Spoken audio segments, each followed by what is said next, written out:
Kajian Islam ilmiah di Roja TV dan Radio Roja. Ya, atau ikutilah apa yang diajarkan oleh Nabi Muhammad SAW dan mentaati beliau, itu menjadikan Allah yang menurunkan Al-Kutub itu ridho. Saksikanlah kajian Islam ilmiah di Roja TV dan Radio Roja.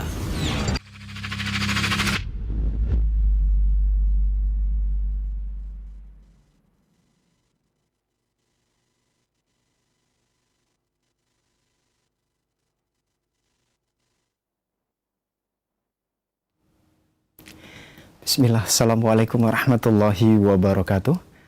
Alhamdulillahirrabbilalamin. Wabihi nasta'inu ala umurid dunya waddin. Wassalatu wassalamu ala ashrafil anbiya'i wal mursalin wa ala alihi wa sahbihi ajma'in, amma ba'd. Ikhwata Islam azakumullah, sahabat Roja dimanapun Anda bisa menyimak siaran kami. Alhamdulillah, di kesempatan Sabtu siang pekan kedua yang berbahagia ini kembali kita akan simak program kajian rutin pembahasan dari kitab Al-Manzumah Ar-Ra'iyah fi Sunnah oleh Syekh Imam Al-Zanjani Asy-Syafi'i rahimahullah, dengan syarah atau penjelasan dari Fadilatul Syekh Dr. Abdul Razak bin Abdul Musin Al-Abbad Al-Badar hafizahumullah. Dan alhamdulillah kita sudah terhubung dengan guru kita yang berada di Surabaya, yaitu Ustadz Abdurrahman Thaib LC hafizahullah, yang akan memaparkan materi atau penjelasan dari kitab. Dan kitab ini merupakan kumpulan bait syair tentang as-sunnah, tentang akidah ahlu sunnah wal jamaah.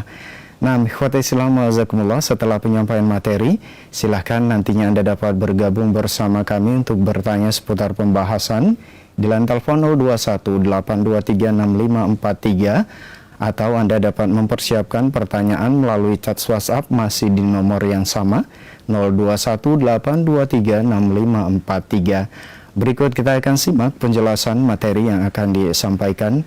Selanjutnya kita persilakan kepada Al-Ustadz. Fala tafadhal mashkur Ustadz. Nam. Jazakumullah khairan. Assalamualaikum warahmatullahi wabarakatuh.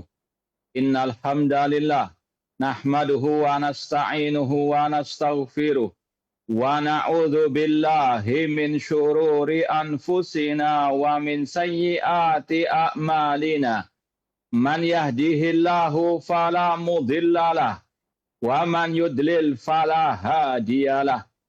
Ashhadu an la ilaha illallah wahdahu la syarikalah wa ashhadu anna Muhammadan abduhu wa rasuluh. Ya ayyuhalladzina amanu taqullaha haqqa tuqatih wa la tamutunna illa wa antum muslimun. Ya ayyuhan nasu taqu rabbakumul ladzi khalaqakum min nafsin wahidah wa khalaqa minha zawjaha wa batha minhuma rijalan katsiran wa nisaa'a wattaqullaha alladzi tasaaluna bihi wal arham. Innallaha kana 'alaikum raqibah. Ya ayyuhalladzina amanu taqullaha wa qulu qawlan sadida yuslih lakum a'malakum wa yaghfir lakum dhunubakum wa may yuti'illaha wa rasulahu faqad faza fawzan 'azima.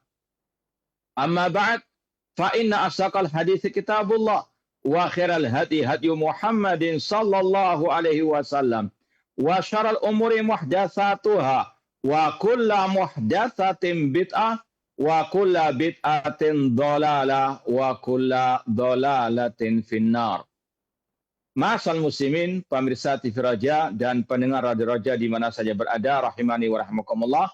Alhamdulillah, segala puji bagi Allah Subhanahu wa taala yang mempertemukan kita kembali dalam kajian kitab Al-Manzumah Ar-Ra'iyah fi As-Sunnah, kumpulan bait-bait syair tentang akidah Ahlussunnah wal Jamaah yang ditulis oleh Fadilatul Syekh Al-Imam Az-Zanjani Asy-Syafi'i rahimallahu taala, dengan syarah atau penjelasan dari Fadilatul Syekh Dr.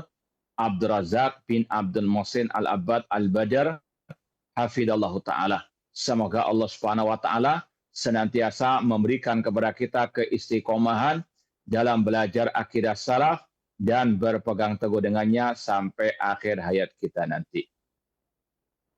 Kita masih dalam syarah atau penjelasan bait syair yang ke-35 dan ke-36 yang disampaikan oleh Fadilatul Syekh Dr. Abdul Razak bin Abdul Muhsin Al-Abbad Al-Badr Hafizahullah Ta'ala, dan bait 35-36 ini berkaitan dengan Al-Imam Abul Hasan Al-Asy'ari rahimahullahu ta'ala, yang beliau masih di fase tahap kehidupan akidah yang kedua, yaitu mengikuti ajaran Al-Kullabiyah. Kata Imam Az-Zanjani Asy-Syafi'i rahimahullah, wasaqqafa hadzal Asy'ari kalamahu. Dan Imam Abul Hasan Asy'ari ini sekali lagi masih dalam tahapan yang kedua dalam kehidupan beliau. Beliau ini membuat atap bagi ucapan kelompok-kelompok yang sesat terdahulu dari Al-Jahmiyah, Mu'tazilah, Al-Karramiyah, dan yang semisal dengan mereka. Wa arba alaman qablahu min dawid dabar. Dan beliau yang mengembangkan ucapan orang-orang sebelum beliau dari kelompok ataupun tokoh-tokoh penyesat umat. Fama qalahu qad bana lil haqqi dhahira. Dan ucapan beliau tersebut telah jelas kerusakannya, kesesatannya yang menyimpang dari kebenaran. Wa ma fil huda amdan liman maza waddakar. Dan bagi orang yang bisa memilah, memilih, membedakan mana hak, mana yang batil, mereka akan tahu apa yang diucapkan oleh Imam Abul Hasan Asy'ari sekali lagi pada tahapan kedua dalam kehidupan akidah beliau. Sudah kita sampaikan secara global bahwasanya Imam Abul Hasan Asy'ari rahimahullah ta'ala sesuai dengan fakta sejarah, sesuai dengan pengakuan dari ucapan para ulama Ahlus Sunnah wal Jamaah, beliau melewati 3 fase kehidupan dalam berakidah.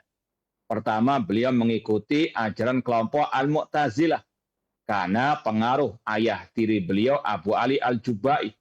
Kemudian beliau meninggalkan ajaran kelompok Mu'tazilah, masuk kepada ajaran Al-Kullabiyah. Di antaranya yang menetapkan sebagian sifat, mentakwil sebagian yang lain.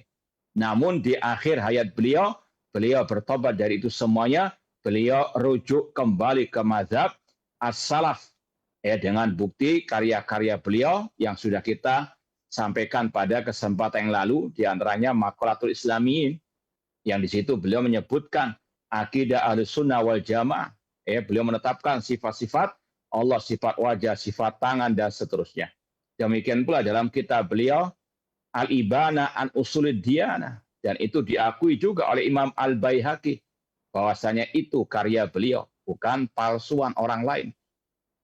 Kemudian juga kitab beliau Risalah ila Ahli Tsaghar, dan disebutkan juga oleh Ibnu Qayyim kitab yang lain yang keempat, kitab Al-Mujazu. Ini sekilas tentang kehidupan Imam Abul Hasan Asy'ari dalam berakidah. Dan ini yang sudah kita sampaikan, dinukil juga oleh Syekh Abdul Razak, ucapan Imam Ibnu Katsir yang menyebutkan tentang 3 fase kehidupan Imam Abul Hasan Asy'ari dalam akidah. Dalam kitab beliau Tabaqat Asy-Syafi'iyyin atau Tabaqatus Syafi'iyah oleh Imam Ibnu Katsir, jilid pertama halaman 208. Kemudian disambung oleh Imam atau oleh Syekh Abdul Razak, wa yaqulu Dzahabi di halaman saya 227 di sini. Wa yaqulu Dzahabi fi kitabi Al-Ulu lil Aliyil Ghaffar. Imam Az-Zahabi yang bermadzhab Asy-Syafi'i rahimahullah, yang hidup di abad 8 Hijriah. Beliau berkata dalam kitab beliau Al-Ulu, hanya khusus masalah Allah tinggi di atas langit. Kitab yang spesial membahas sifat ketinggian bagi Allah. Beliau sebutkan dalilnya dari ayat, dari hadis, dan ya bisa dikatakan ribuan ucapan ulama salaf yang meyakini, menyepakati ijma' mereka. Allah fis sama, Allah di atas langit.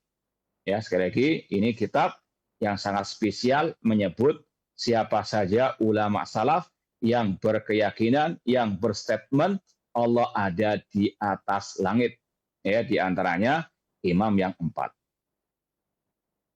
Kemudian kata Imam Az-Zahabi tentang Imam Abul Hasan Al-Asy'ari, karena Abul Hasan Al-Asy'ari awalan Mu'taziliyan. Dahulu Abul Hasan Asy'ari pengikut kelompok Mu'tazilah. Akhadha min Abi Ali Al-Jubba'i. Beliau mengambil ajaran tersebut dari Abi Ali Al-Jubba'i, yaitu tadi ayah tiri beliau. Tsumma nabadhahu wa radda alaih. Namun Imam Abul Hasan Asy'ari akhir-akhirnya menolak dan membantah ajaran Mu'tazilah. Wasara mutakalliman li sunnah. Lalu beliau pun berbicara tentang as-sunnah. Wafaqa a'immatal hadis. Beliau pun mengikuti imam-imam alil hadis. Falau intaha ashabuna al-mutakallimun ila maqalati Abil Hasan walazamuha la ahsanu. Seandainya para sahabat-sahabat kami dari ahli kalam misalnya, ya, mereka kembali kepada ajaran Abul Hasan yang terakhir tentunya setelah Mu'tazilah, Kullabiyah dan ahli sunnah wal jamaah as-salaf, ya, ahli sunnah, ahli al-hadis, maka mereka akan bisa baik akidah mereka. Walakinnahum khadu ka khawdi hukamil awail fil asya'. Namun orang-orang tersebut mereka tidak mau mengikuti ajaran Abul Hasan Asy'ari di fase yang terakhir. Ya, dalam kitab beliau tadi Al-Ibana an Usulid Diyanah, Risalah ila Al-Saghar, ya, demikian pula Maqalatul Islamin. Mereka pun mengikuti ahli kalam yang terdahulu. Wa masyaw khalfal mantik. Mereka pun mengikuti ajaran mantik, ilmu kalam, ilmu filsafat. Fala quwata illa billah. Tidak ada yang kekuatan kecuali dengan pertolongan Allah Subhanahu wa taala. Walidha qarrara Syekhul Islam fi ba'di kutubihi. Oleh karena itulah Syekhul Islam Ibnu Taimiyah rahimahullah dalam sebagian kitab-kitab beliau mengatakan anna man intasaba ila Abil Hasan fi marhalatihi al-akhirah fahuwa min ahli sunnah. Barang siapa yang menisbatkan diri kepada Abul Hasan Al-Asy'ari di fase yang ketiga, di fase akhir kehidupan beliau dalam berakidah, maka orang itu termasuk ahli sunnah wal jamaah yang sejati. Di antaranya tadi yang menetapkan semua sifat-sifat Allah tanpa ditakwil-takwilkan. Walakin al-intisab nafsahu la yasih.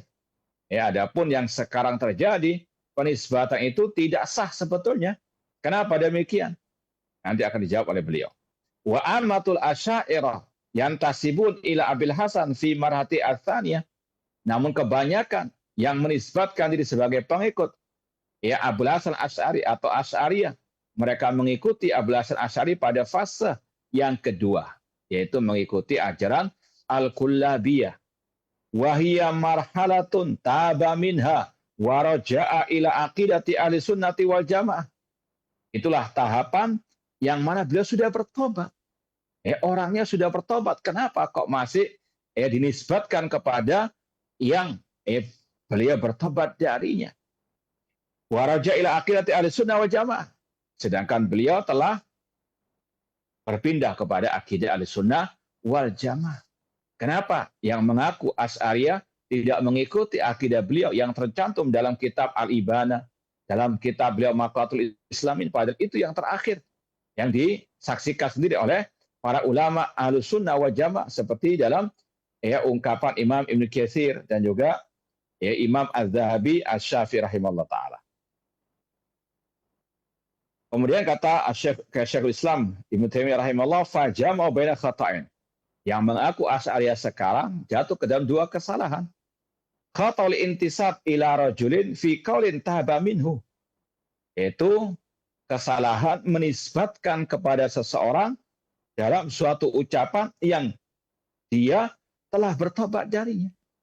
Seperti tadi, Imam Abul Hasan Asy'ari dalam kitab beliau yang terakhir, Al-Ibana, kitab makalah Al-Islami, beliau menetapkan sifat wajah, sifat tangan, sifat Allah tinggi di atas arsy. Sedangkan para pengikutnya sekarang tidak mau mengatakan demikian. Bagaimana bisa dikatakan benar penisbatan mereka kepada Imam Abul Hasan Asy'ari rahimahullah ta'ala. Imam Abul Hasan Asy'ari menetapkan semua sifat Allah. Sedangkan mereka menetapkan 7 atau 20 sifat. Ini sekali lagi beliau sudah meninggalkan akidah tersebut. Kemudian yang kedua, wa khatul i'tiqad aladihum alai. Kemudian penisbatan mereka kepada Imam Abul Hasan Asy'ari itu keliru yang kedua, karena itu kesalahan dalam akidah yang beliau telah meninggalkan, beliau telah berlepas diri daripada akidah tersebut. Fahum laisu atba'an lahu. Pada hakikatnya orang-orang tersebut bukan pengikut sejati Imam Abul Hasan Asy'ari rahimahullah ta'ala. Li'anna hadha alladhi yad'una annahum atba'uhu fihi qad taba minhu. Karena Imam Abul Hasan Asy'ari telah bertobat dari akidah yang mereka pegang sampai detik ini. Waraja'anu ila aqidati al-sunnah wal jamaah. Dan beliau telah kembali kepada akidah al-sunnah wal jamaah. Ini sekali lagi sangat disayangkan. Kenapa mereka tidak mengikuti Abul Hasan Asy'ari di fase kehidupan yang ketiga dalam berakidah? Tidak mengikuti ajaran beliau yang tercantum dalam kitab Al-Ibana an Ushul Diyana Maqalatul Islamiyin. Ini padahal akidah beliau yang terakhir. Bal qad hawala ba'dhum at-tashkik fi kutubi al-akhirah. Sebagian mereka membuat keraguan-raguan tentang keaslian kitab beliau yang terakhir tadi. Ini sudah nggak ada hujah lagi, maka mereka menggiring opini bahwasanya kitab-kitab yang terakhir tadi, Maqalatul Islamin, atau terutama tadi kitab Al-Ibana, itu dikira atau diklaim atau dituduhkan bahwasanya itu bukan karya Imam Abul Hasan Asy'ari rahimahullah. Padahal sekali lagi, imamnya mereka juga, yaitu Imam Baihaqi, mengakui dalam kitab yang sudah kita bacakan kemarin, Al-I'tiqad. Wa ba'duhum yaz'umu annahu udkhila fiha ma laysa minha. Atau alternatif yang kedua, kata mereka, iya kitab itu sah.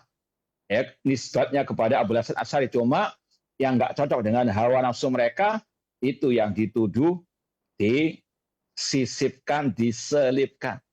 Padahal sekali lagi, ini adalah sekedar omdo saja, tidak ada hujjah. Kalau mereka mau meneliti, silakan. Teliti manuskrip yang sudah diteliti oleh para ulama. Yang di situ ada akidahnya Imam Abul Hasan Al-Asy'ari rahimahullahu ta'ala. Dan ini sekali lagi sudah disaksikan langsung oleh Imam Ibnu Katsir. Dalam kitab beliau tadi, bahwasanya beliau Imam Abul Hasan Asy'ari sudah bertobat dari mazhab beliau yang lama, yang mentakwilkan sifat-sifat, yang tidak mau menetapkan sifat wajah, tangan, dan istiwa kepada Allah Subhanahu wa taala. Beliau sekali lagi sudah kembali kepada mazhab as-salaf, akidah Imam Ahmad dan yang lainnya. Wa asya' min hadzal qabil, dan masih banyak alasan-alasan mereka, atau kalau istilah kita jurus ngeles, ketika sudah tersudutkan karena tidak punya hujjah yang kuat lagi, mereka menuduh orang lain memalsukan kitab-kitab tersebut. Na'udzubillahi min dzalik. Li'anna wajaduha tusadimuhum musadamatan tamatan fima ya'taqidunahu. Kenapa mereka membuat alasan-alasan tadi, membuat keraguan tentang keabsahan kitab tersebut kepada Imam Abul Hasan Asy'ari? Karena intinya kitab-kitab tersebut sangat amat bertolak belakang dengan akidah mereka, sangat amat membantah mereka. Muntasibina fi ila Abil Hasan Asy'ari rahimahullah. Itu sekali lagi yang diucapkan oleh Syekhul Islam Ibnu Taimiyah rahimahullah ta'ala dan juga oleh penulis di sini. Kemudian qaulun nazim. Adapun ucapan Imam Az-Zanjani di bait yang ke-35 tadi, wa saqqafa hadzal Asy'ari kalamahu. Saqqafa yakni wada'a saqfan wa saqfu ya'ti fi alil bina. Seperti yang kita sampaikan tadi dalam terjemahan, bahwasanya Imam Abul Hasan Asy'ari membuat atap ya bagi ucapan-ucapan ya kelompok-kelompok yang sebelum beliau dari Jahmiyah, Mu'tazilah dan seterusnya. As-saqaf al-marfu ya li buyutihim suqufan. Intinya as-saqaf artinya atau fasaqfu ma'rufun. Wa huna ka'anna an-nadhim yushir ila anna haula ka'anna wada'u bina'an lil bid'ati. Seolah-olah dalam ucapan Imam Az-Zanjani tadi terdapat isyarat bahwasanya orang-orang sebelum Abul Hasan Asy'ari ya terutama Muhammad bin Karam, Abdullah bin Sa'id ibnu Kullab, Jahm bin Safwan, Ja'ad bin Dirham, mereka ini yang membuat fondasi bangunan kebid'ahan. Dan itu jelas sekali bagaimana Jahm bin Safwan mereka yang memulai mempelopori pengingkaran terhadap nama-nama dan sifat-sifat Allah Subhanahu wa taala. Kemudian dilanjutkan oleh tadi Ibnu Kullab oleh Muhammad bin Al-Karram. Kemudian wajah al-Asy'ari wa wada'a li hadzal bina' saqfan. Maka perumpamaan akidah Imam Abul Hasan Asy'ari di fase yang kedua itu seolah-olah beliau yang membuat atap bagi ya ucapan-ucapan kelompok-kelompok yang sesat menyesatkan tadi. Wa arba alaih dan mengembang biakannya, ya menambah-nambahkan, ngotak-ngatiknya, menambah dan menguranginya. Wajah bi asya' jadidah, bahkan beliau mendatangkan sesuatu yang baru. Ini sekali lagi fase Imam Abul Hasan Asy'ari yang kedua, dan sudah kita sampaikan di pertemuan yang lalu ucapan ulama-ulama salaf yang menyudutkan atau yang mencela Abul Hasan Asy'ari itu pada waktu beliau masih dalam fase yang kedua, bukan yang terakhir. Faqauluhu zawid dabar, yakni ashabul ara al-mudabbirah wal ara al-fasidah wal ara al-khati'ah. Imam Abul Hasan Asy'ari tadi membuat atap, mengembangkan akidah dan ucapan sesat kelompok-kelompok tokoh-tokoh sesat yang dahulu kala. Wa hada wasfun li ulama'il kalam wa li ahlil bid'ah. Dan inilah sifat bagi ulama ahlil kalam dan ulama ahlil bid'ah. Wasafahum an-nadhim bihi. Beliau mensifati dengan sifat-sifat tersebut. Zawi ad-dabar. Tsumma qala fama qalahu ay Abul Hasan qad banil haqqi zahiran ay bana fasaduhu.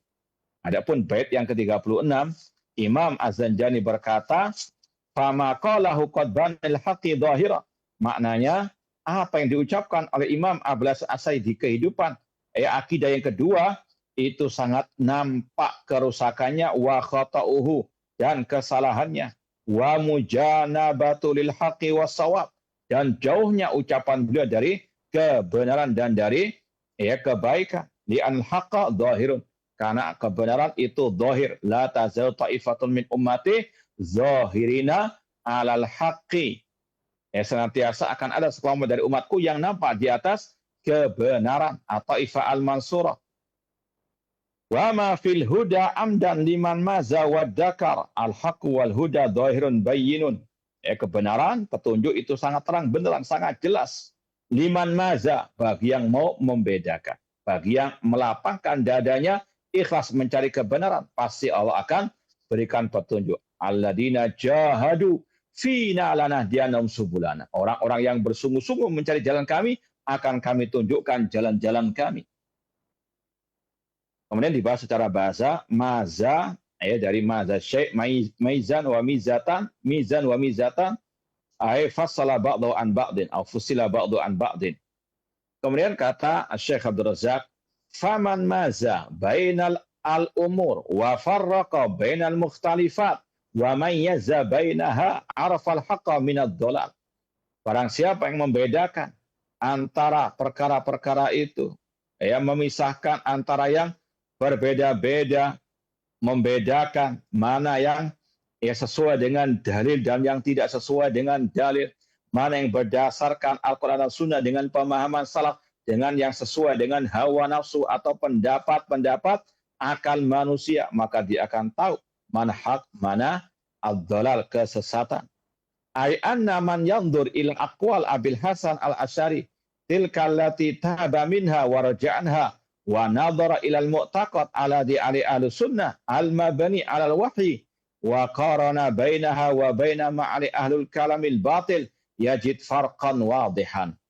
Barang siapa yang mau meneliti ucapan Imam Abul Hasan Asy'ari yang terakhir, ya, yaitu yang beliau kembali kepada ajaran ulama salaf ahli sunnah wal jamaah yang hanya berlandaskan wahyu ilahi, dan dia membandingkannya dengan ucapan ahlul kalam yang batil, maka engkau akan mendapati perbedaan yang sangat jauh.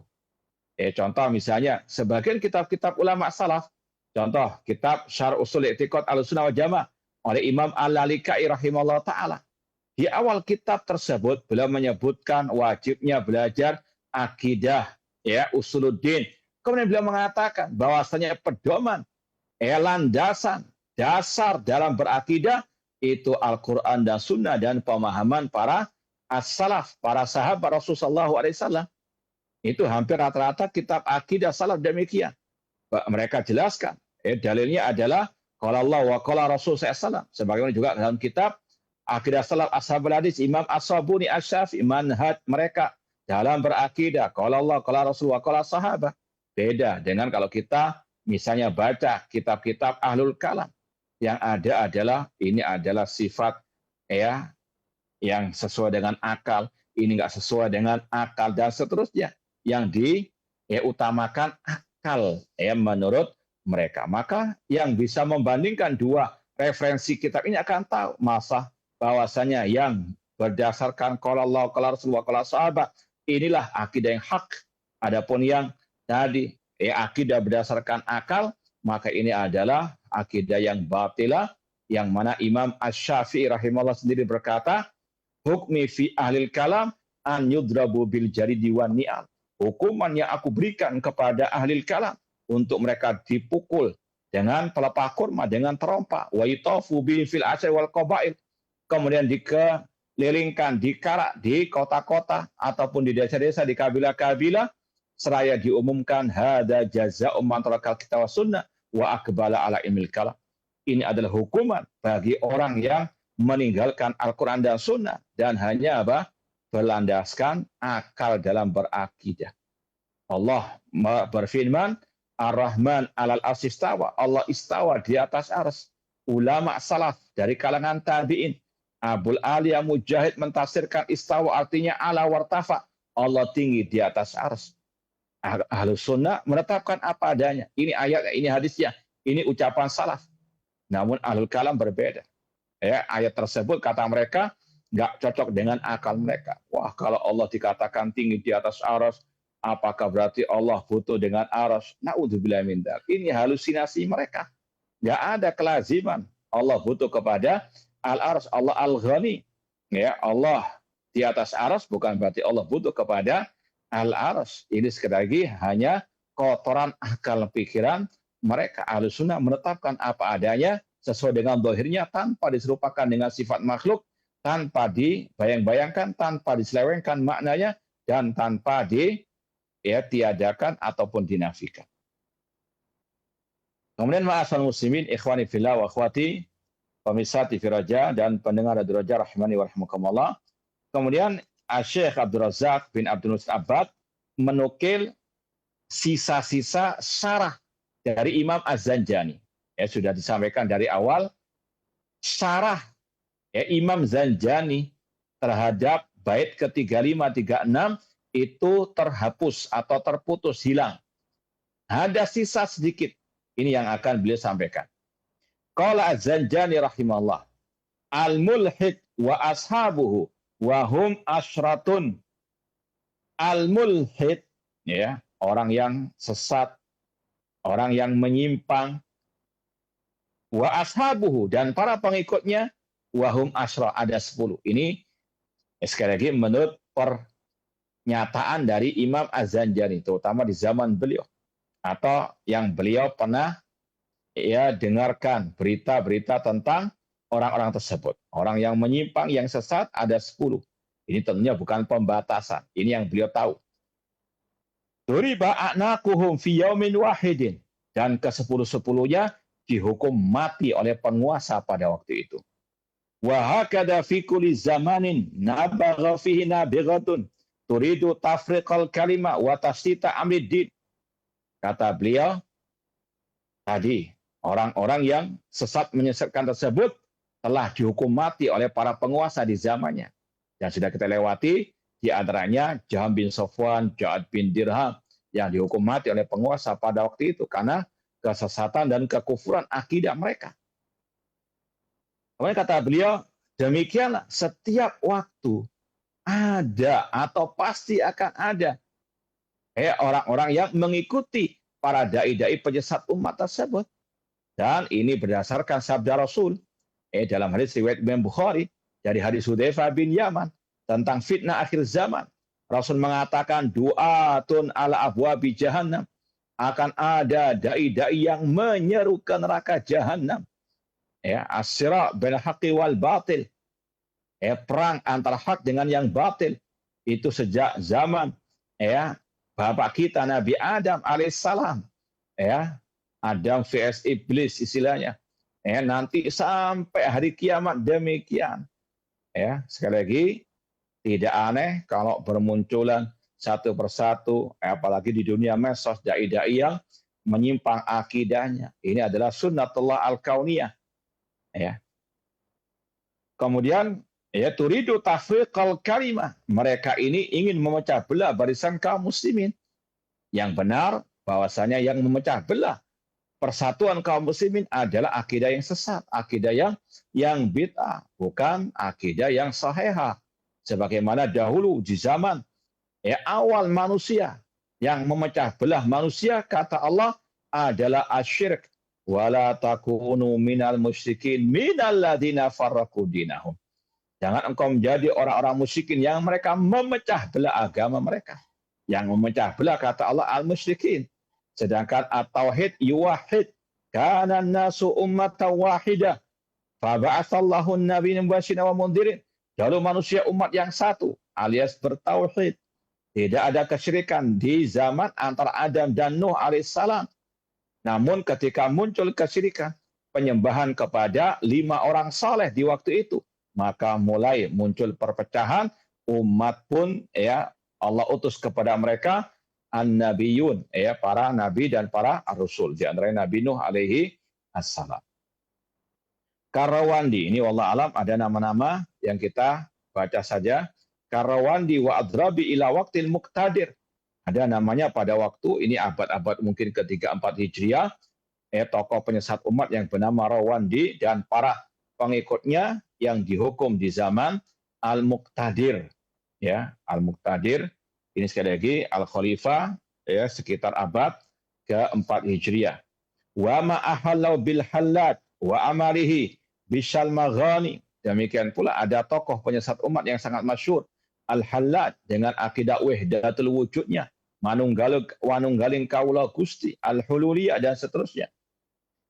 Wa aqadihi masyhuratun, dan hukuman bagi mereka ini sudah masyhur. Wa fi kutubit tawarikh mastura, dan dalam kitab-kitab sejarah tertulis syahidah al-khas wal am. Hal itu disaksikan oleh yang khusus maupun yang umum. Semua manusia menyaksikan bagaimana mereka dihukum mati. Seperti tadi, kisah Khalid bin Abdul Al-Qasri, gubernur Basrah atau Kufah, yang menghukum mati Ja'ad bin Dirham di hadapan umum di kala salat Idul Adha atau setelah khutbah Idul Adha.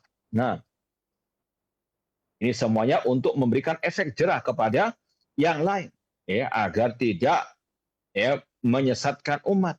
Dan ini sikap tegas para umara khulafa di zaman itu, dengan tentunya support dari para ulama ahli sunnah wal jamaah. Seperti dalam kisah Ja'ad bin Dirham yang sebelumnya sudah berdialog dengan ulama salaf, kemudian mereka melaporkan kepada khulafa tentang kesesatan, kekafiran Ja'ad bin Dirham tersebut.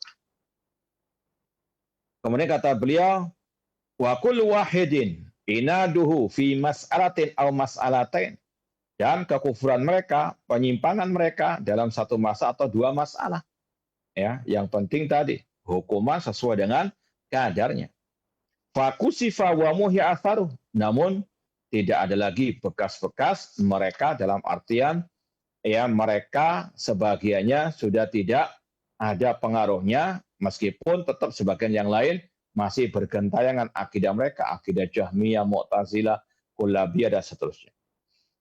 Wa qad yattafiq fi hadzal waqt man yafu bi akbar mimma fahu bihi wa yajma akbar ma ukhidhu wa sulibu alaih, lakin lamma ishtaghala salatin bima lahihim an hifdziddin wa riayati wa waqa'al ihmal bainahum wal inkar minal ulama wa ikbalil kull ala dunya yatakalabuna 'alaiha wa yahra'una ilaiha dharal fasadu fil barri wal bahr.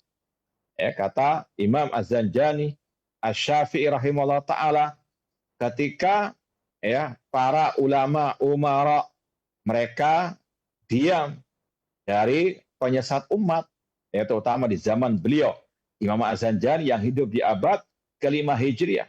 Ketika di zaman itu para khulafa, para umara, mereka diam, tidak mau membantah, menghukum penyesat umat, meskipun terkadang ucapannya lebih parah daripada Ja'ad bin Dirham dari Jamil Safwan. Namun karena mereka sibuk dengan urusan dunia, maka dhaharal fasad, nampak kerusakan fil barri wal bahr, di daratan maupun di lautan, bima kasabat aydin nas, karena sebab perbuatan manusia, liyudhiqahum ba'dalladzi amilu, agar Allah menimpakan sebagai dari perbuatan dosa mereka. Walillahi amrun huwa balighu, dan Allah memiliki hikmah di balik itu semuanya. Walau sya'ala hadakum ajmain, seandainya Allah mau berkehendak, Allah akan berikan petunjuk kepada mereka. Namun takdir kauni, kehendak kauniyah, iradah kauniyah, ini menetapkan, memastikan manusia tadi ada yang di atas kebenaran, ada yang di atas kebatilan. Waqad qala Ibnul Mu'taz fi adabi, berkata Ibnul Mu'taz seorang penyair, ad-din bil mulki yaqwa, agama dengan bantuan dari kekuasaan akan kuat, akan kokoh. Wal mulku bid-dini yabqa, dan agama dan kekuasaan kalau diiringi dengan didasari oleh agama, maka itu akan langgeng, akan kekal abadi. Ini ucapan yang sangat indah sekali dari seorang penyair Ibnu Mu'taz. Agama dengan support kekuasaan akan kuat agama tersebut. Kekuasaan dengan didasari oleh agama, maka itu akan langgeng, ya baqa. Oleh karena itulah nasihat bagi kita semuanya untuk berpegang teguh dengan agama Allah, Al-Quran dan Sunnah dengan pemahaman para as-salafus saleh. Tsumma awrada an-nazim hahuna bayanan li hali haula fi tarami bil kufri. Kemudian pada bait yang ke-37 setelah ini, Imam Az-Zanjani akan menjelaskan tentang keadaan kelompok-kelompok sesat tersebut yang mereka saling mengkafirkan antara satu dengan yang lainnya. Wa takfiri ba'dihim ba'dhan wa annahum ahlu musara'atin ila takfir. Dan bahasanya ahlul bidah secara umum mereka tergesa-gesa dalam mengkafirkan. Ini bedanya Ahlussunnah dengan ahli al-bidah. Sudah pernah kita sampaikan mungkin tentang sikap manusia dalam bab takfir. Kafir mengkafirkan. Ini sekali lagi kafir mengkafirkan orang yang awalnya muslim. Kita nggak berbicara tentang non-muslim. Kita bicara tentang orang muslim yang mungkin dia jatuh ke dalam ucapan kufur besar, syirik besar, ataupun perbuatannya kufur besar ataupun syirik besar. Ini ada 3 golongan manusia. Ada yang ekstrem kanan, yaitu yang berlebih-lebihan dalam takfir. Orang berbuat dosa besar selain syirik dikafirkan. Kelompok Khawarij Mu'tazilah contohnya. Atau mungkin dia sudah terbiasa dengan makan harta riba, dikafirkan. Na'udzubillah min dzalik. Bahkan yang lebih parah dari itu, yang menuduh kafir karena mengimani apa yang difirmankan oleh Allah, apa yang disabdakan Rasulullah SAW.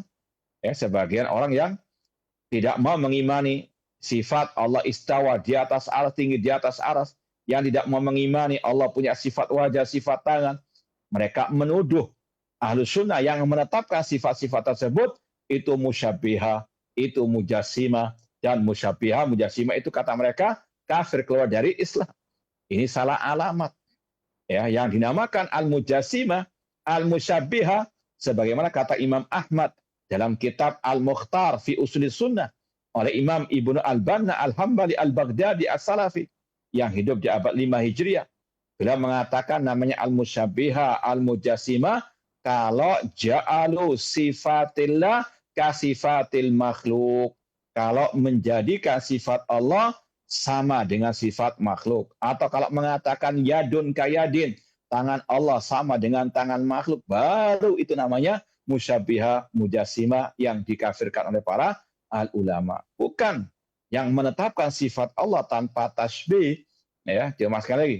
Karena halusinasi mereka gegabah mengkafirkan orang-orang yang menetapkan ya ayat-ayat sifat atau menetapkan sifat-sifat Allah yang tercantum dalam Al-Quran maupun Sunnah Rasulullah SAW. Wahada yaqulil akhar anta kafir. Ya, satu kelompok ya mengatakan kepada yang lainnya anta kafir. Wa tsani yaqul lahu anta kafir. Yang lain juga demikian. Ini yang gegabah dalam mengkafirkan. Ahlus sunnah ya tidak gegabah dalam kafir mengkafirkan. Kelompok yang kedua yang ekstrem kiri. Kalau tadi ekstrem kanan, mengkafirkan tanpa hak. Yang kedua yang fobi terhadap pengkafiran. Ya, dikit-dikit kafir, dikit-dikit kafir. Ya. Yang alergi fobi dengan istilah al-kafir atau at-takfir. Ya, mereka menafikan adanya at-takfir terhadap kaum al-muslimin meskipun sekali lagi kalau sesuai dengan dua bitnya tidak ada masalah. Maka pendapat atau kelompok manusia yang ketiga Ahlussunnah wal Jamaah tidak ekstrem kanan, tidak ekstrem kiri dalam bab takfir. Mereka mengatakan bahwasanya ada ucapan, ada perbuatan, ada keyakinan yang menjadikan orang itu kafir. Ini kaidah secara umum. Contohnya Allah berfirman, Allah berfirman, wa may yad'u ma'allahi ilahan akhara la burhana lahu bihi fa inna ma hisabu inda rabbi innahu la yuflihul kafirun. Barang siapa yang berdoa kepada selain Allah yang dia tidak memiliki keterangan padanya, maka hisabnya di sisi Allah dan tidak beruntung orang-orang kafir. Allah vonis yang berdoa kepada selainnya itu kafir. Ini kaidah pengkafiran secara umum. Yang dikafirkan oleh Allah dan Rasulnya kita kafirkan secara umum. Ya, sebagaimana juga Allah berfirman, wala tad'u min dunillah ma la yanfa'uka wa la yadurruka fa in fa'alta fa innaka idza minadh dhalimin. Jangan engkau berdoa kepada selain Allah yang tidak bisa mendatangkan manfaat ataupun madarat. Jika engkau tetap berdoa kepada selain Allah, engkau termasuk orang dhalimin. Dan kata ulama tafsir al-musyrikin. Ya, karena inna syirka la dzulmun adzim. Allah vonis yang berdoa kepada selainnya, entah berdoa kepada wali yang telah mati, kepada nabi, kepada para malaikat, Allah vonis mereka kafir, musyrik. Namun Ahlus Sunnah mengatakan ini kaidah secara umum. Ya, bukan untuk menvonis si B, si C-nya. Ya, maka ada kaidah dari para ulama Ahlus Sunnah, laisa kullu man waqa'a fil kufri wa qala kufr alaih. Tidak semua orang yang jatuh ke dalam ucapan atau perbuatan atau keyakinan yang kufur besar bisa langsung dikafirkan. Ada surut-surut takfir an-muayyan. Ada syarat-syarat pengkafiran secara individu. Contoh misalnya Imam Ahmad rahimahullah dan ulama salaf semuanya sepakat mengatakan man qala al-Qur'an makhluk fahuwa kafir.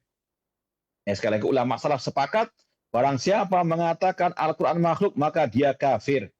Namun Imam Ahmad tidak menvonis kafir individu tertentu seperti Al-Khalifah Al-Ma'mun yang mengatakan demikian Al-Quran makhluk, bahkan menjadikannya sebagai undang-undang kekhalifahan pada waktu itu. Demikian pula Al-Mu'tasim Al-Wathiq tidak dikafirkan oleh Imam Ahmad meskipun punya akidah ucapan Al-Quran makhluk. Ya, tidak semua yang jatuh ke dalam ucapan perbuatan kufur dikatakan kafir. Iya, ucapannya kufur besar, iya, perbuatannya kufur besar. Tapi orangnya nggak mesti dikatakan kafir. Ada kaidah-kaidahnya ya tentang at-takfir al-muayyan, nggak sembarangan. Ahlussunnah mengkafirkan. Ini lain dengan ahli al-bidah yang mereka ya sesuai dengan hawa nafsu mereka mengkafirkan seenak hawa nafsu mereka sendiri. Naudzubillah min dzalik. Wa tsani yaqullahu anta kafir wa yataramawna bil kufri alil bidah. Saling melempar hukum kekafiran tadi tanpa hak. Yakni laisa sa'yun fil Islam, dan mereka tidak mau mencari jalan yang benar itu yang mana. Namun apa? Enggak sesuai dengan hawa nafsu mereka. Mereka apa? Kafirkan. Wa innama sa'yun fi nafsil batil. Inti dari kelakuan mereka menyebarkan kebatilan mereka. Sekali lagi, mereka luar biasa fanatik terhadap golongan mereka, meskipun tokoh mereka menyelisih Al-Quran dan Sunnah, terang benderang penyimpangannya dari akidah salaf, namun dibela mati-matian. Kemudian menuduh yang membantahnya kafir dan seterusnya. Na'udzubillahi min dzalik. Wa man khalafahum fi batilihim kafaru. Barang siapa menyelisih kebatilan mereka, dikafirkan. Wa ramau bil kufri. Dan dituduh apa? Kafir keluar dari al-Islam. Adapun al-Sunnah, kalaupun al-Sunnah mengatakan barang siapa yang mengatakan Al-Quran makhluk maka dia kafir, ini ya hukum secara umum, bukan menvonis individu tertentu.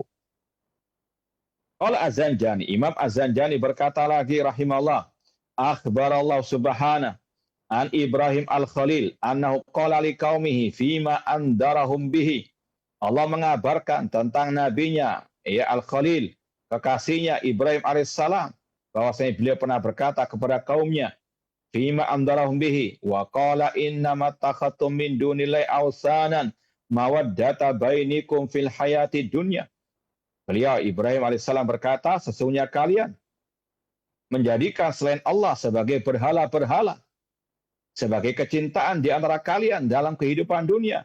Tsumma yaumal qiyamati yakfuru ba'dukum bi ba'din. Kemudian pada hari kiamat sebagian kalian mengingkari sebagian yang lain, mengkufuri sebagian yang lain. Wa yal'anu ba'dukum ba'dan, dan sebagian dari kalian melaknat sebagian yang lain. Wa ma'wakumun nar, tempat tinggal kalian di neraka. Wa ma lakum min nasirin, tidak ada penolong bagi kalian sedikit pun. Yuridu in istamrartum ala dhalalatikum fi ibadatil awthan wa ta'atil azlam wa tawali syaitan kana ridhakum biha wa malikum ilaiha muddata kaunikum fid dunya fa idza kana yaumul qiyamah tabarratum minha. Maksud daripada ucapan Nabi Ibrahim alaihissalam tadi, bahwasanya kalian wahai para penyembah bintang-bintang, kaum Sabi'ah di zaman Nabi Ibrahim, jika kalian terus di atas kesesatan kalian dalam menyembah berhala, mentaati setan-setan, dan ridho kalian kepada setan-setan tersebut, berhala-berhala tersebut ketika di kehidupan dunia, maka ingat bahwasanya pada hari kiamat kalian akan berlepas daripada sesembahan kalian tersebut. Kata beliau, wa bana lakum ikhtiyarukum fasarat mawaddatukum fid dunya adawatan fil akhirah. Orang-orang musyrikin yang dulunya saling mencintai di kehidupan dunia, namun di akhirat mereka saling bermusuhan, saling berlepas diri. Al-akhilla yaumin ba'dun li ba'din adun illal muttaqin. Para sahabat, para teman pada hari kiamat, mereka akan berlepas diri dengan yang lainnya, kecuali orang-orang yang bertakwa, yang di atas tauhid dan sunnah Rasulullah SAW. Wa yarmi ba'dhum ba'dhan bil buhti wal udwan wa yansib ilai ma yatahaqqaq annahu la ya'taqidu wa la yaqulu bihi. Kelakuan alil bid'ah di antara mereka menuduh tuduhan-tuduhan dusta. Jangankan ulama, Rasul SAW saja dituduh oleh kaum musyrikin jahiliyah sebagai syairun majnun, penyair yang gila, sahir, tukang sihir, dan seterusnya. Makanya kata Imam Abu Hatim Ar-Razi rahimahullah ta'ala dalam kitab beliau As-Sunnah wa I'tiqaduddin, alamatu ahlil bid'ah al-waqi'atu fi ahlil athar. Tanda ciri ahlil bid'ah, kelompok yang sesat, mereka memusuhi para ulama ahli sunnah wal jamaah. Wa alamatul jahmiyah tasmiyatuhum ala sunnah musyabbiha. ciri kelompok Jahmiyah, mereka menamakan Ahlussunnah musyabbihah, yang menyerupakan sifat Allah dengan sifat makhluk. Ini ciri kelompok Al-Jahmiyah. Karena Ahlussunnah ketika menetapkan sifat bagi Allah yang tercantum dalam Al-Quran dan Sunnah, tidak ada kelaziman menyamakan dengan sifat makhluk. Makanya sekali lagi, ciri kelompok sesat di antaranya Al-Jahmiyah menuduh Ahlussunnah musyabbihah, mujassimah, dan yang semisal dengannya. Fasarat mawaddatukum fid dunya adawatan fil akhirah waridakum bihuna sakhtan wala ta'al wa tala antum fima kana minkum, dan kalian akan saling melaknat di akhirat. Wa hari tawaif lam yardau bima yuhditsullahu lahum fil akhirah minat tabaghut wa tala'un wa tanafur. Mereka kelompok-kelompok sesat ini tidak ridha terhadap apa yang diceritakan oleh Allah di akhirat tentang permusuhan mereka, saling melaknatnya mereka. Fastajalu fid dunya qabla al-akhirah, maka mereka pun mempercepatnya di dunia sebelum akhirat. Fasara yukafir hada dak. Maka sebagian mereka mengkafirkan sebagian yang lain. Sekali lagi, bedakan ini dengan takfir ulama salaf terhadap kelompok sesat yang memang betul-betul layak dikafirkan. Contoh Imam Asy-Syafi'i rahimahullah. Pernah suatu saat beliau pernah berdebat dengan seorang yang bernama Hafs al-Fard. Imam Syafi'i rahimahullah pernah berdebat dengan seorang yang bernama Hafs al-Fard tentang Al-Quran kalamullah, bukan makhluk. Dia tekan hujah kepada Hafs al-Fard tadi tentang Al-Quran kalamullah, bukan makhluk. Namun tetap Hafs al-Fard ngeyel, tidak mau mengimani Al-Quran kalamullah, bukan makhluk. Maka Imam Syafi'i pun terakhir menvonisnya, kafarta billahil azim, engkau telah kafir kepada Allah yang maha agung. Jadi harus dibedakan mana takfir, pengkafiran alil bid'ah kepada yang lain daripada golongan alil bid'ah yang lain, atau takfir mereka kepada ahli sunnah, ini tentunya tanpa hak.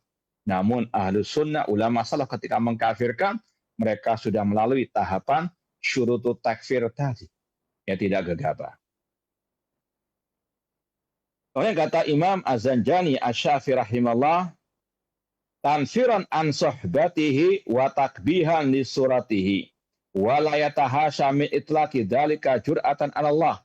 Mereka alil bid'ah sebagiannya mengkafirkan sebagian yang lain dan menuduh dengan tuduhan dusta untuk menjauhkan manusia dari lawannya tersebut. Dan mereka tidak pernah punya rasa malu berdusta dengan kedustaan yang terang benderang yang nyata.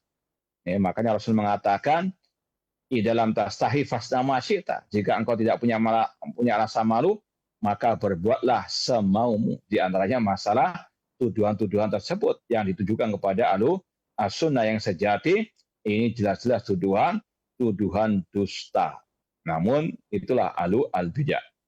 Nas'allahu ta'ala al-afiyah. Semoga Allah memberikan kepada kita keselamatan. Kita lanjutkan. Bait yang ke-38. Qala Nazim rahimallah. Berkata Imam Az-Zanjani Asy-Syafi'i. Wabil aqli fima yaz'umun tabayanu. Karena mereka, ahlul bid'ah tersebut, ahlul kalam tersebut, pedoman hidup mereka yang utama adalah akal, maka mereka pun berbeda-beda akidah mereka. Al-Jahmiyah, Mu'tazilah, Al-Kullabiyah, Asy'ariyah, dan seterusnya. Wa kulluhum qad faraqal aqla law sya'a. Padahal mereka ini meskipun berstatement mereka pakai akal, padahal secara hakikatnya mereka tidak berakal, atau yang mereka pakai akal yang tidak sehat. Ini sekali lagi bedanya ahli sunnah dengan ahli bid'ah, terutama dari ahli kalam. Kalau ahli sunnah dalilnya qala Allah, qala Rasul, wa qala as-sahabah. Ayat-ayat tentang sifat Allah tidak diotak-atik dengan akal. Oh ini nggak masuk akal. Oh ini nanti menyerupakan Allah dengan makhluk, perlu ditakwil dan seterusnya. Ini model-model ahlu al-kalam yang telah dikecam oleh para ulama salaf sejak dahulu kala. Di antara Imam Az-Zanjani. Beliau mengatakan mereka mulai dari Jahmiyah, Mu'tazilah, Al-Kullabiyah, Al-Karramiyah, mereka semuanya ya agamanya dengan akal. Meskipun sekali lagi mereka mengklaim itu akal yang sehat, padahal itu akal yang ya tidak sehat. Yaqulu fi wasfi haula, Imam Az-Zanjani mensifati alil bid'ah, ya alul kalam tersebut dengan ucapan beliau tadi, inna kullan minhum yadda'i annahu tamayyaza 'anil akhar bil aql. Setiap kelompok-kelompok sesat tadi, ahli kalam tadi, mengklaim dirinya lah, kelompok mereka lah yang di atas akal yang sehat, akal yang benar. Ya, sekali lagi, kelompok Jahmiyah dibantah Mu'tazilah dengan dalil akal. Mu'tazilah dibantah oleh Kullabiyah dengan dalil al-akal. Ya, maka sekali lagi, ini pedoman mereka dalam beragama, akal. Ya. Kemudian, yaqulu fi wasfi haula inna kullan minhum yad'i annahu tamayyaza al-akhar bil aql. Wa anna ma indahum min aqaid wa aqwal mabniya ala aqlin tamayyaza bi an ghairi. Ya, sekali lagi setiap mereka mengklaim akidah mereka yang sesuai dengan akal yang benar. Fastahaqqa bulugha shawab fi bima utiya min aqlin. Mereka ya mengklaim diri mereka lah yang layak di atas kebenaran. Bima utiya min aqlin yaz'umu li nafsihi wa anna mukhalifahu la aqla indahu. Dan mengklaim lawannya tidak berakal atau tidak punya akal sehat, wala fahma wala tasawwur sahihah. Ini sebagaimana tadi sebagian kelompok mengatakan tidak boleh menetapkan sifat Allah sesuai dengan zahirnya. Padahal tadi Imam Abul Hasan Asy'ari, ulama salaf telah ijma' menetapkan sifat wajah bagi Allah, sifat tangan bagi Allah. Sekali lagi lihat kitab-kitab terakhir Imam Abul Hasan Asy'ari tadi. Demikian pula ijma' salaf fil i'tiqad oleh Imam Harb Al-Kirmani yang juga sezaman dengan Imam Abul Hasan Al-Asy'ari. Kitab At-Tauhid karangan Ibnu Khuzaimah yang bermadzhab Syafi'i yang hidup di abad 4 Hijriah dan yang lainnya menetapkan semua sifat-sifat Allah. Tapi sebagian orang menuduh yang menetapkan sifat-sifat tersebut dengan tuduhan-tuduhan dusta, dikatakan mujassimah, menyerupakan Allah dengan makhluk. Dengan apa? Logika mereka. Kalau dikatakan demikian maka demikian. Adapun Ahlussunnah sebagaimana kata Imam Al-Auza'i, naduru ma'as sunnah haitsu dar. Kita berputar bersama sunnah Rasul. Kemana sunnah Rasul berputar? Rasul mengatakan, yanzilu rabbuna tabaraka wa ta'ala samai dunia. Rabb kita Allah turun ke langit dunia. Zahir hadisnya demikian. Para sahabat mendengarkan sabda tersebut tidak pernah mentakwil-takwilkannya. Tidak ada. Sebagian mereka mengatakan yang turun rahmat Allah malaikat tidak ada. Sesuai dengan zahirnya yang turun Allah Subhanahu wa taala sesuai dengan kebesarannya. Akal sekali lagi harus ditundukkan dengan an-nas. Ini sekali lagi bedanya ahlu sunnah yang sejati namanya ahlu sunnah, berpegang dengan sunnah Rasul, bukan dengan akal. Itu namanya aqlaniyun, pemegang penuhan akal. Ini kata beliau lagi, fahum fima yaz'umun tabayanu bil aql. Kalau kita perhatikan kelompok-kelompok al-kalam tadi yang menetapkan akidah hanya berlandaskan akal, berbeda-beda akidah mereka. Al-Jahmiyah menolak semua nama sifat Allah. Al-Mu'tazilah menetapkan nama Allah, menafikan sifat-sifat Allah. Kelompok Al-Kullabiyah wal Asy'ariyah menetapkan 7 atau 20 sifat, mentakwilkan sebagian, yang beda-beda versi mereka. Adapun Ahlussunnah sepakat menetapkan semua sifat-sifat Allah, menetapkan semua nama-nama Allah Subhanahu wa taala sesuai dengan qala Allah wa qala Rasul sallallahu alaihi wasallam. Ay kullu wahid tamayyaza an ghairi bil aql wa ana al mu'taqad ala yadu ilai wal qawl yang suruh tamayyaza bi al akharin bil aql. Sama dengan tadi kesimpulannya, mereka mengklaim akidah mereka lah yang sesuai dengan akal. Adapun Ahlussunnah yang utama dan pertama yang sesuai dengan Al-Quran dan Sunnah dengan ijma' salaf, itulah akidah kita, itulah akidah yang benar. Yang menyelisihinya itu akidah batil. Famadza ba'dal haqqi illa ad-dhalal. Tidaklah setelah kebenaran kecuali kesesatan, kecuali kebatilan. Dalilnya ahli sunnah dalam berakidah qala Allah, qala Rasulullah, qala as-sahabah. Kalau akal mendukung Al-Quran dan Sunnah, maka apa? Dipakai akal tersebut. Namun kalau akal itu bertentangan dengan Al-Quran dan Sunnah, dengan ijma' salaf, maka akal harus apa? Ditinggalkan, disingkirkan. Ya, akal kata Imam Syafi'i ada hudud, innalil ukul, ya, hududah. Akal punya batasan, bukan tolak ukur segala-galanya. Akal bukan tolak ukur segala-galanya. Kemudian kata beliau lagi, kadzalika yadda'i hadi da'wah wa salih aidan wa hakadha fa kullun yadda'i anna aqlahu arja wa alayhi fa mu'taqadu asaw wa aqwa lakin al-haqiqah ma hiya. Kata beliau, setiap kelompok ahli kalam tadi mengklaim kelompoknya lah yang di atas akal yang benar, akal yang kuat, akal yang sehat. Ya, maka akidah mereka lah yang lebih benar. Ya, padahal hakikatnya sebagaimana yujibu an hada an-nadim, dijawab oleh Imam Az-Zanjani, wa kulluhum qad faraqal aqla law sya'ar. Ya, padahal semua orang-orang yang mengklaim akalnya yang lebih kuat tadi dari ahli kalam, justru mereka ini berpisah dari akal mereka. Mereka tidak sadar bahwasanya mereka sudah meninggalkan akal mereka. Kalau akal mereka sehat, mereka akan mengikuti apa kata Allah, kata Rasul. Ya, bukan apa menabrak Al-Quran dan Sunnah atau mengotak-atik Al-Quran dan Sunnah dengan akal-akalan mereka. Contoh misalnya, sebagian orang yang tadi mentakwil sifat Allah turun ke langit dunia sepertiga malam terakhir. Rasul bersabda dalam hadis ya yang mutawatir kata para ulama, yanzilu rabbuna tabaraka wa ta'ala ila sama'i dunya hina yabqa thulutsu al-lailil akhir. Rabb kita Allah turun ke langit dunia pada setiap sepertiga malam terakhir. Sebagian mentakwil tadi yang turun malaikat Allah, yang turun adalah rahmat Allah. Pada lanjutan hadis itu, kalau mereka pakai akal yang sehat, ya, mereka akan tahu kekeliruan takwil mereka. Kalau ditakwilkan yang turun para malaikat Allah, sedangkan redaksi hadisnya berbunyi, sambungan hadisnya berbunyi, fayaqul, maka dia berkata. Apakah malaikat yang berkata? Sedangkan ada ungkapan, man yad'uni fa'astajibala. Siapa yang berdoa kepadaku, aku akan kabulkan. Apakah malaikat yang berkata seperti ini? Ataukah Allah Al-Aliyul Azim? Ya, kalau mereka sekali lagi pakai akal mereka yang sehat, tidak mungkin mereka mentakwil hadis tersebut dengan kata-kata yang turun adalah rahmat Allah atau malaikat Allah.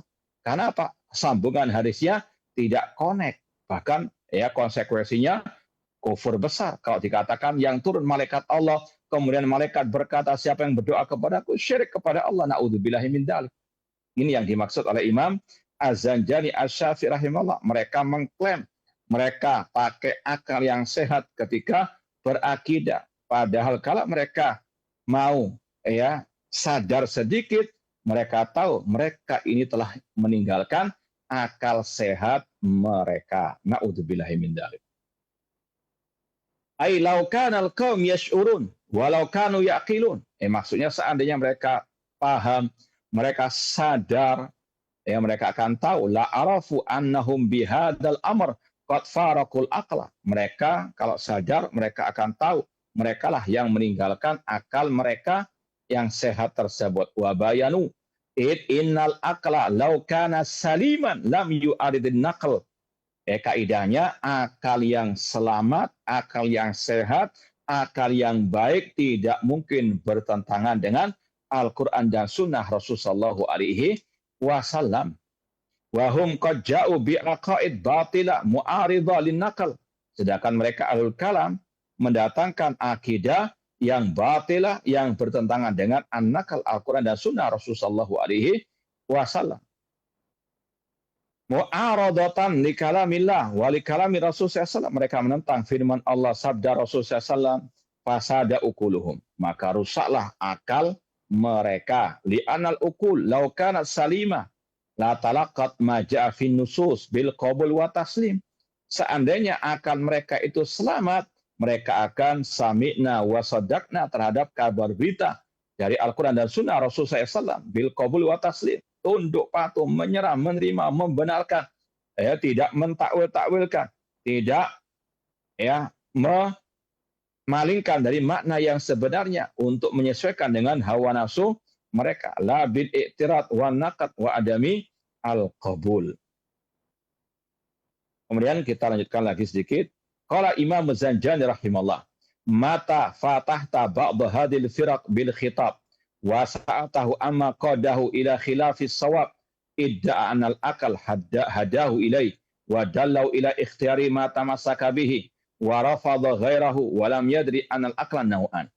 Ketika Anda berbicara dengan ahli kalam tadi, ini kalau masih dialog antara ulama al-sunnah dengan ahli bidah, ahli kalam, kalau Anda memulai pembicaraan dengan mereka, engkau tanya apa dasar mereka dalam memiliki akidah ini, pasti mereka akan menjawab akallah yang membawa mereka kepada akidah tersebut. Kemudian kata Imam Zanjani, tidakkah dia tahu akal ada dua? Aklun mu'anun bitaufik, akal yang diberikan taufik oleh Allah, wa aklun mukadun bil hawa, ada pula akal yang ditipu oleh hawa nafsu wal khidlan. Fal akal al mu'an yad'u sahibahu ila muwafaqati amril amir al muftarat at-ta'atu. Adapun akal yang diberikan taufik adalah akal yang membawa seseorang untuk mengikuti ajaran Allah Subhanahu wa taala yang wajib untuk ditaati, wal inqiyad li hukmihi, yang wajib tunduk kepada hukumnya, wa taslim lima ja'a bihi, pasrah kepada hukum Allah. Allah mengatakan wa yabqa wajhu rabbika dzul jalali wal ikram, kekalah wajah Rabbmu. Maka akal yang diberikan taufik mengimani Allah punya sifat wajah, tanpa diserupakan dengan wajah makhluk, tanpa dibayangkan, tanpa ditakwilkan. Ini al-aql al-mu'an. Wa tarkil ittifaq ila ma khalafa amrahu aw wafaqa nahyahu ghaira talib idzalika illa ghaira thubutil amr wan nahi. Kalau masalah perintah ada dalilnya, cukup mereka mengikuti. Enggak tanya apa hikmahnya dulu, tidak. Yang mereka tanya apa dasarnya, dalilnya. Kalau mereka temukan dalilnya, sami'na wa ata'na, tidak bertili-tili. Fayas'ad bittiba'i al-amra wa shinabin nahya, maka dia pun berbahagia dengan ittiba kepada sunnah Rasulullah SAW dan menjauh dari larangan Allah dan Rasulnya. Wa yakhruj min jumlatil mutakallifin alladzina rakabu tariqal alladzina raqibu at-tariqal aw'ar litakallufihim ma kufu. Mereka pun Ahlus Sunnah keluar dari golongan orang-orang yang lebay, orang-orang yang berlebih-lebihan, orang-orang yang ekstrim. Yaitu tadi, Allah mengatakan dirinya punya kedua tangan, dia taati dengan akal-akalnya, enggak sesuai dengan firman Allah, laisa kamitslihi, tidak sesuai dengan akal, dan seterusnya. Nanti menyerupakan Allah dengan makhluk. Na'udzubillah.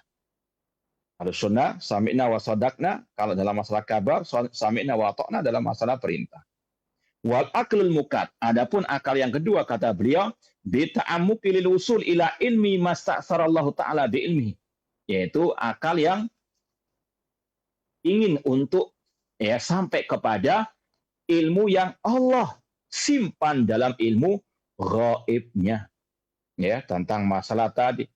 Allah Subhanahu wa taala mengatakan yanzilu rabbuna, jelas hadisnya, Rasul yang fasih mengatakan demikian. Enggak ada sahabat yang mentakwilkannya dengan malaikat dan seterusnya. Maka akal yang enggak sehat akan apa? Tadi, maksudnya adalah malaikat. Dari mana tahu? Sedangkan yang paling tahu tentang Allah adalah Allah. Antum a'lamu amillah. Dan yang paling tahu setelah Allah tentang diri Allah adalah Rasulullah SAW. Dari mana Anda tahu? Itu maknanya malaikat Allah. Sekali lagi, orang-orang yang akalnya ekstrim, yang melampaui batasannya. Wa hujiba asrarul khalqi an fahmihi hikmatan minhu baligha liya'rifu ajzahum an darki ghaibihi wa yusallimu li amrihi ta'iin. Sedangkan Allah sekali lagi menutupi ilmu tentang hal-hal gaib tersebut agar manusia tahu kelemahan diri mereka dan mereka harus taat, tunduk patuh kepada perintah dan kabar berita dari Allah Subhanahu wa taala. Allah berfirman tentang ucapan malaikat, la ilma lana illa ma 'allamtana. Tidaklah kami mendapatkan ilmu kecuali apa yang engkau ajarkan kepada kami. Fatafarraqa bihimus subul wal ahwa wa tasha'abat minhu fikr wal ara wa tara'aba bihim syaitan bitaswilihi al batil fazayyanahu liqulubihim wa ghalabat 'alaihimul hayra wa qadaha hayratuha anil haqqi ila dhalalil mubin wal adzabil alim. Kemudian kata Imam Az-Zanjani Asy-Syafi'i rahimahullah, maka mereka ketika berpedoman dengan akal atau lebih mendahulukan akal daripada Al-Quran dan Sunnah, maka mereka berpecah belah, berkelompok-kelompok, bergolong-golongan, dan setan semakin menjauhkan mereka dari jalan kebenaran dan menghiasi kebatilan mereka dengan kebaikan, dengan keindahan dalam hati mereka, sampai mereka jatuh dikuasai oleh kebingungan, kebimbangan, dan itu menjauhkan mereka dari kebenaran, dan mereka pun diarahkan oleh kebimbangan mereka kepada kesesatan yang nyata dan kepada azab yang pedih. Na'udzubillahi min dzalik. Wallahu taala a'lam. Nah, terima kasih jazakallahu khairan barakallahu fikum Ustaz atas penjelasan materi yang sangat bermanfaat di kesempatan ini berkaitan dengan bait yang ke-35 sampai 38 ya. Nah, ikhwati Islam wajazakumullah, silakan bagi Anda yang bertanya secara langsung di line telepon 0218236543 atau pertanyaan melalui pesan singkat di cas WhatsApp di nomor yang sama di 0218236543. Baik, pertanyaan pertama kita coba angkat dari pesan singkat di kesempatan ini yang sudah masuk.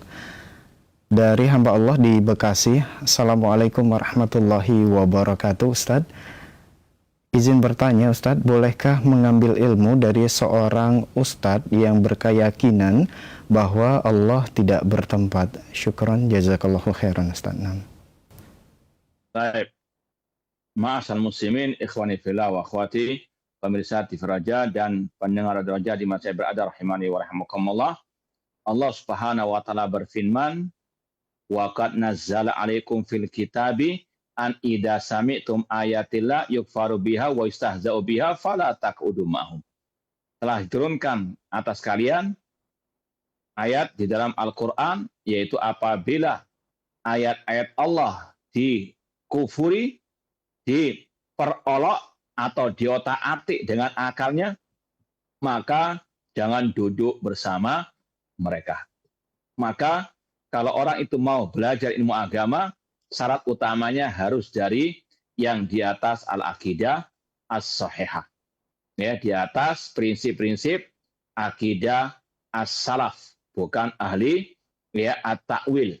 Ya, sekali lagi ini syarat orang itu belajar ilmu agama kepada seorang ustadz, lihat bagaimana akidahnya. Sesuaikah dengan akidah salaf ataukah tidak?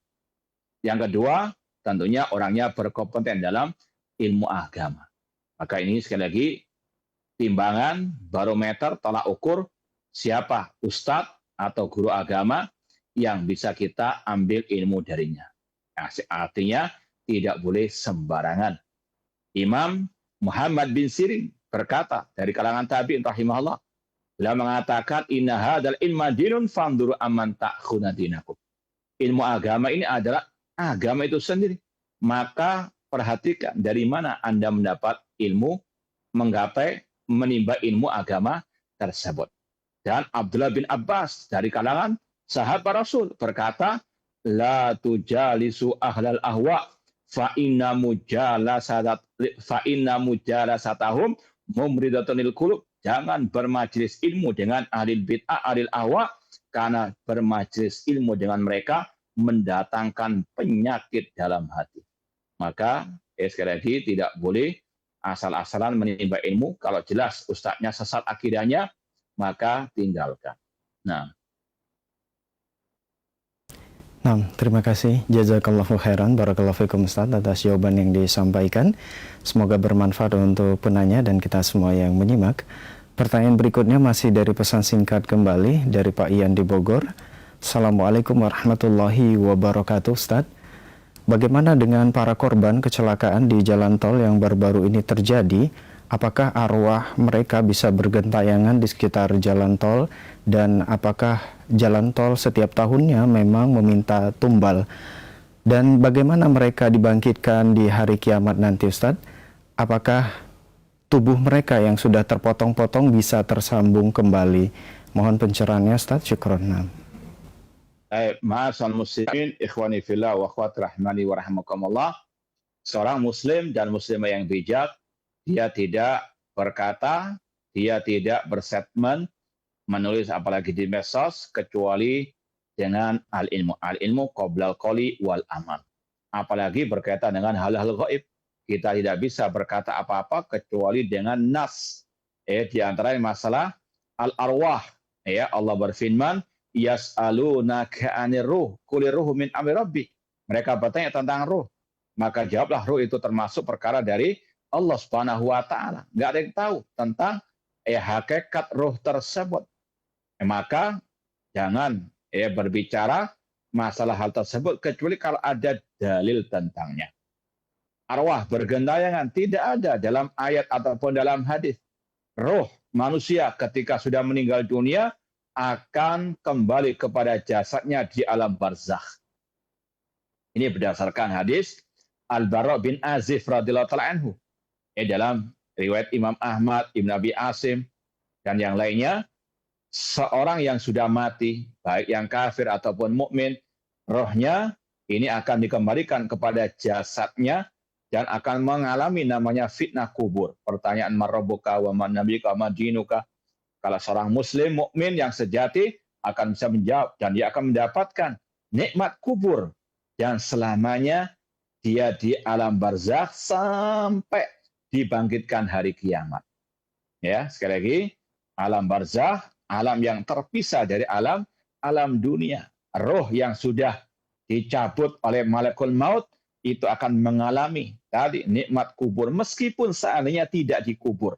Seandainya tenggelam di laut, kecelakaan pesawat sampai sekali lagi tidak bisa diangkat kembali, dia mati di dalam lautan, tetap akan mengalami namanya fase fitnah kubur, nikmat atau adab kubur. Adapun istilah fitnah kubur, nikmat kubur atau adab kubur ini alal ghalib kata para ulama.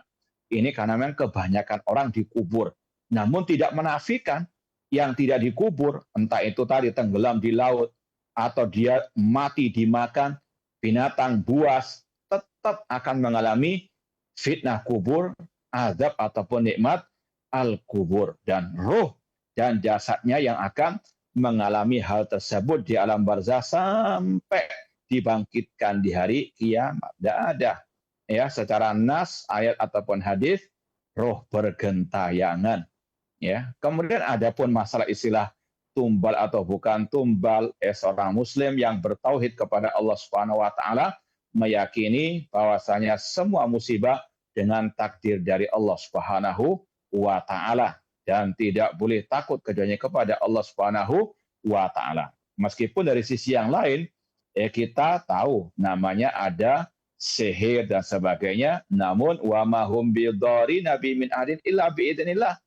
Bahwasanya sihir atau apapun lah namanya, santet atau yang sejenis dengannya, Allah mengatakan tidaklah hal itu bisa memudaratkan seorang pun kecuali dengan seizin dari Allah. Maka tidak perlu takut, tidak perlu khawatir.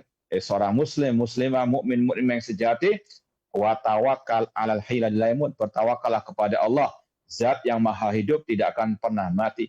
Dan setan dengan segala tadi syirik-syiriknya, sihirnya tidak akan bisa menguasai hamba kalau dia betul-betul bertauhid, bertawakal kepada Allah. Allah yang menjamin dalam ayat Allah berfirman, innahu laisa lahu sultanun 'alal ladzina amanu wa 'ala rabbihim yatawakkalu. Sesungguhnya tidak ada kekuasaan bagi setan atas orang-orang yang beriman dan yang bertawakal kepada Allah Subhanahu wa taala. Dan tidak lupa kita mendoakan kaum muslimin yang terkena musibah, kecelakaan sampai meninggal dunia. Kita doakan semoga Allah merahmati mereka, memberikan kepada mereka nikmat di alam kubur, dan menjauhkan mereka dari siksa kubur. Semoga Allah ampuni dosa-dosa mereka, merahmati mereka, dan memberikan kekuatan kepada keluarga yang ditinggalkan. Dan semoga yang dalam keadaan sakit segera Allah sembuhkan. Wallahu ta'ala a'lam. Amin. Jazakallahu khairan Ustaz atas jawaban yang disampaikan. Semoga bermanfaat untuk penanya dan kita semua yang menyimak. Pertanyaan berikutnya kami buka di line telepon 0218236543. Silakan. Ya. Silakan. Assalamualaikum. Waalaikumsalam warahmatullahi wabarakatuh. Dengan Bapak siapa di mana? Dari Hamalo di Kebumen. Ya, silakan Pak, langsung ke pertanyaannya. Ya, pertanyaannya adalah ada kelompok yang tidak percaya azab kubur atau siksa kubur karena dengan alasan belum disidang di akhirat kok mudah dihukum. Juga belum disidang salah atau benar kok udah dihukum. Itu yang pertama. Ya. Boleh yang kedua? Ya, silakan Pak. Yang kedua, orang muslim yang berdosa besar akan kekal di neraka dengan dalil dengan surat Al-Qur'an. Jadi kalau yang timbangan amalnya sedikit daripada amal buruknya akan di neraka kekal. Baik. Begitu. Yang ketiga, tidak percaya adanya syafaat di akhirat. Ini hukumnya bagaimana orang seperti ini? Ada kelompok-kelompok yang seperti itu. Coba diulangi Pak, yang ketiga. Yang ketiga, tidak percaya adanya syafaat Nabi di akhirat. Syafaat Nabi katanya ada. Syafaat ya Pak? Ya, syafaat. Syafaat Nabi di akhirat. Nah.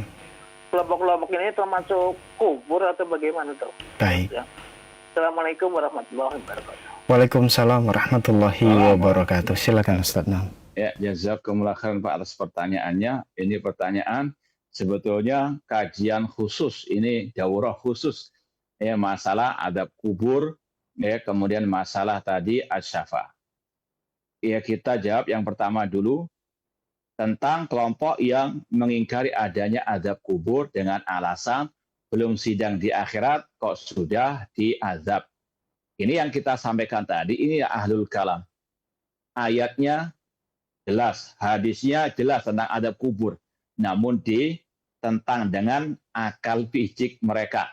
Ayatnya berbunyi dalam surat Ghafir, An-naru yu'raduna 'alaiha huduwan wa asyiyah wa yauma taqumus sa'atu adkhilu ala fir'auna asyadal adzab. Api neraka ditampakkan kepada Fir'aun dan para pengikutnya pagi dan petang hari. Dan ketika terjadi hari kiamat, diperintahkan malaikat memasukkan Fir'aun dan para pengikutnya ke dalam azab yang pedih. Kata Imam Ibnu Katsir dalam tafsirnya, hadil ayat aslun kabirun fi istidlali ahli sunnah ala isbati azabil qabr bil barzakh. Ayat ini merupakan fondasi landasan yang sangat besar bagi ahli sunnah untuk menetapkan adanya azab kubur di alam barzakh. Demikian pula dengan ayat Allah surat Thaha, ya, wa man a'rada an dzikri fa inna lahu ma'isyatan dhanka wa nahsyur yaumil qiyamati a'ma. Barang siapa berpaling dari peringatanku, kata Allah, kami akan berikan kehidupan yang sempit. Kata sebagian ulama tafsir, ayat di kehidupan barzakh atau azabul qabr. Dia akan mendapatkan kehidupan yang sempit di azab di kuburnya. Dan sekali lagi, ayatnya jelas kata ulama tafsir. Kemudian yang kedua, hadisnya mutawatir kata para ulama.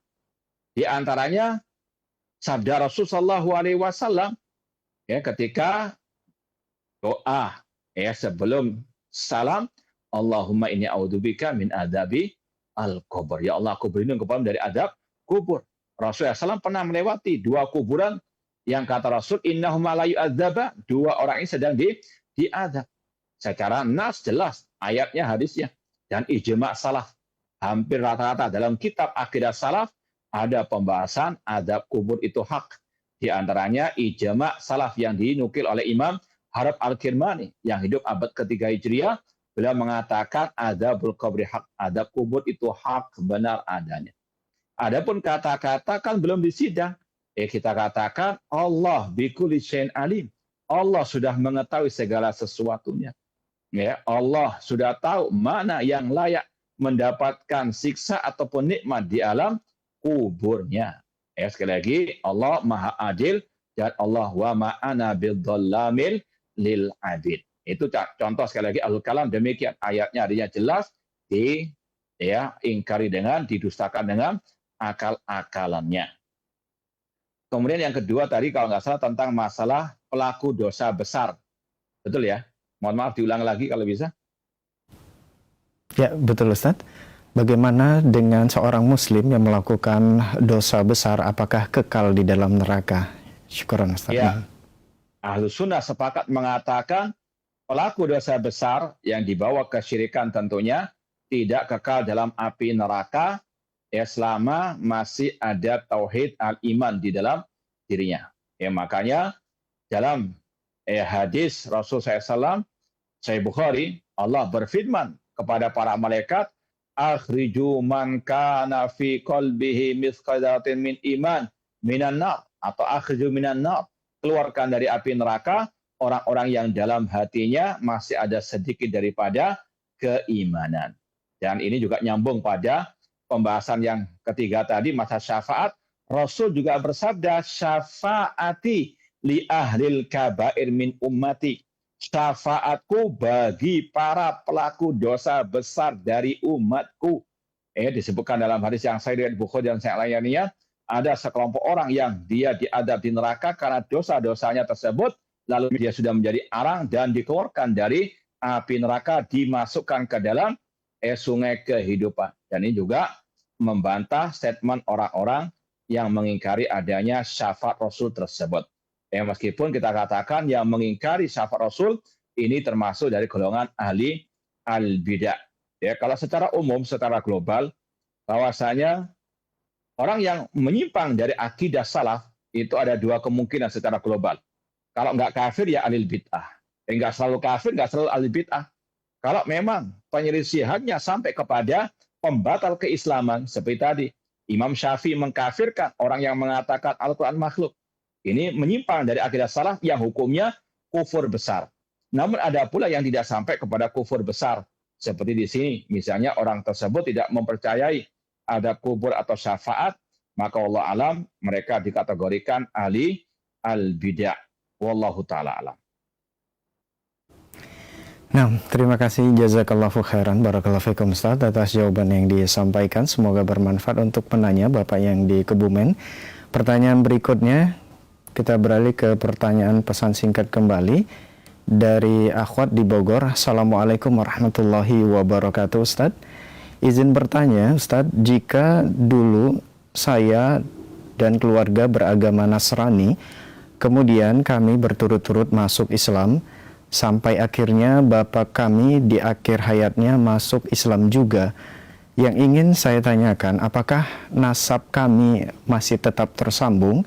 Dan apakah jika kami bersedekah atas nama bapak kami yang sudah meninggal, apakah bisa sampai Ustadz? Syukron.